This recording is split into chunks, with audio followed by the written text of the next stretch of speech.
Hello বন্ধুরা, ইচ্ছে খুশি লাইফস্টাইলের পক্ষ থেকে সবাইকে জানাই স্বাগতম। আশা করছি সবাই খুব ভালো আছো। চলে এলাম সকাল সকাল একটা ভিডিও নিয়ে তোমাদের কাছে। ভিডিওটা হলো একটা নতুন ধরনের সবজির রেসিপি আজকে আমি তোমাদের সাথে শেয়ার করে নেব। সবজিটা আমাদের বাড়ির বাগানেই হয়েছে। এটা হয়তো অনেকেই জানবে, আবার অনেকেই জানবে না, তাই আমি তোমাদের সাথে শেয়ার করে নিচ্ছি এই সবজিটার রান্না। এটা আমরা গ্রাম্য ভাষায় পুঁই গাছ বলে থাকি, আর এটাতে যে ফলটা আসে সেটাকে পুঁই মেজরি বলে, যেটা আজকে আমি তোমাদেরকে রান্না করে রেসিপিটা শেয়ার করে নেব। চলো তাহলে দেখে নেওয়া যাক ভিডিওটা। এই রান্নাটা যদি তোমরা করতে চাও তাহলে কিন্তু পুরো ভিডিওটা দেখতে হবে, স্কিপ করে গেলে কিন্তু হবে না।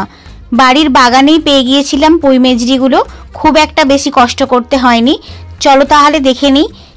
এটা এরকম ফুল ফুল টাইপের সাদা হয়ে আছে, আর এটা কিছুদিন গেলে ওই ফুলটা আরও বড় হয়ে গিয়ে দানা দানা মতো হয়ে যাবে। এটা যখন পুরো পেকে যায় এটার কালার পুরো কালো হয়ে যায়, আর ওটা পেকে যাওয়ার পর এটাকে আর খাওয়া যায় না। বাড়ির বাগান থেকে পুঁই মেজরিগুলো সব তুলে নিচ্ছি।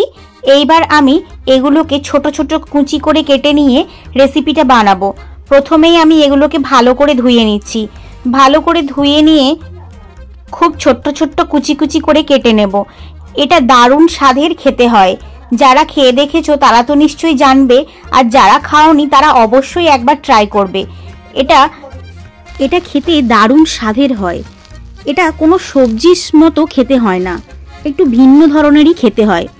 যারা ট্রাই করেছো তারা তো জানোই, আর যারা জানো না তারাও কিন্তু অবশ্যই একবার বাড়িতে ট্রাই করে দেখো। চলো তাহলে কুচি কুচি করে সমস্ত পুঁই মেজরিগুলো আমি কেটে নিচ্ছি। দেখতে পাচ্ছ সাইজটা কীরকম রেখেছি। তোমরা কিন্তু অবশ্যই এটা আগে ধুয়ে নেবে, কাটার পরে জল দেবে না, কারণ এই পুঁই মেজরি থেকে একটা হরহরে রসালো টাইপের আঠার মতো বেরোয়, যেটা জল দিয়ে কাটলে আমাদের সুবিধা হবে। কিন্তু আমরা যদি এটা কাটার পরে জল দিয়ে দিই তাহলে ওই জিনিসটা খুব অসুবিধাকর হয়ে যায় সবজিটা ভাজা হওয়ার জন্য। তাই বলছি আগে থেকেই জল দিয়ে ভালো করে ভিজিয়ে নেবে। আমাদের কিন্তু এই সবজিটা বাড়িতে আলু দিয়ে রান্না হয়, তাই আজকে আমি তোমাদেরকে এই রেসিপিটা আলু দিয়েই বানাবো। কারো কারো বাড়িতে এটা শুধু এমনিই পুঁই মেজরি রান্না হয়, আলু নাও দেয়, কিন্তু আমাদের বাড়িতে আজকে এটাতে আলু দেওয়া হবে। চলো তাহলে আলু দিয়ে এই পুঁই মেজরির তরকারির রেসিপিটা আমি তোমাদেরকে শেয়ার করে নিচ্ছি। রান্নাটা আজকে আমি মাটির উনানে করে দেখাবো। চলো তাহলে, দেখতেই পাচ্ছ উনানটা জেলে নিয়ে আমি কোড়াটা বসিয়ে দিয়েছি, আর তার উপরে তেল গরম করে নিয়ে সবজিটা দিয়ে দিয়েছি। এখন এই পুঁই মেজরির সবজিটা আমি অনেকটাক্ষণ সময় ধরে ভালো করে ভেজে নেব। এই যে সবুজ সবুজ ভাবটা এসে গেছে, এই জিনিসটা যতক্ষণ না লালচে হয়ে যাবে ততক্ষণ পর্যন্ত আমি ধীরে ধীরে ভেজে নেব। এখন দেখতে পারবো পুঁই মেজরির কালারটা চেঞ্জ হয়ে গেছে, ওপর থেকে আলু কুচিগুলো দিয়ে দিয়েছি। এইবার দুটোকে একসাথে ভালো সুন্দর করে ভেজে নেব।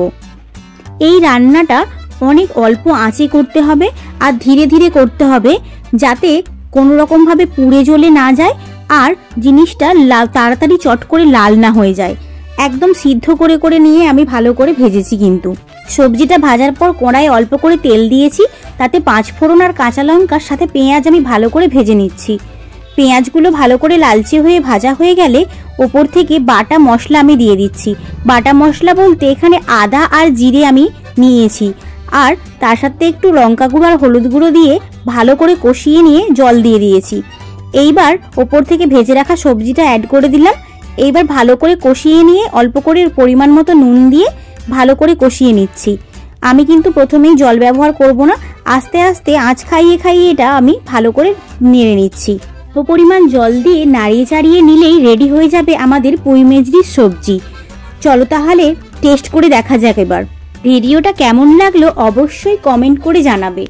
তোমরা যদি ভিডিওটা ফেসবুক থেকে দেখে থাকো তাহলে ফলো করে দিও, আর ইউটিউব থেকে দেখে থাকলে চ্যানেলটা সাবস্ক্রাইব করে দিও, আর লাইক তো অবশ্যই। চলে যাচ্ছি আজকের মতো, দেখা হচ্ছে পরের ভিডিওতে। টাটা।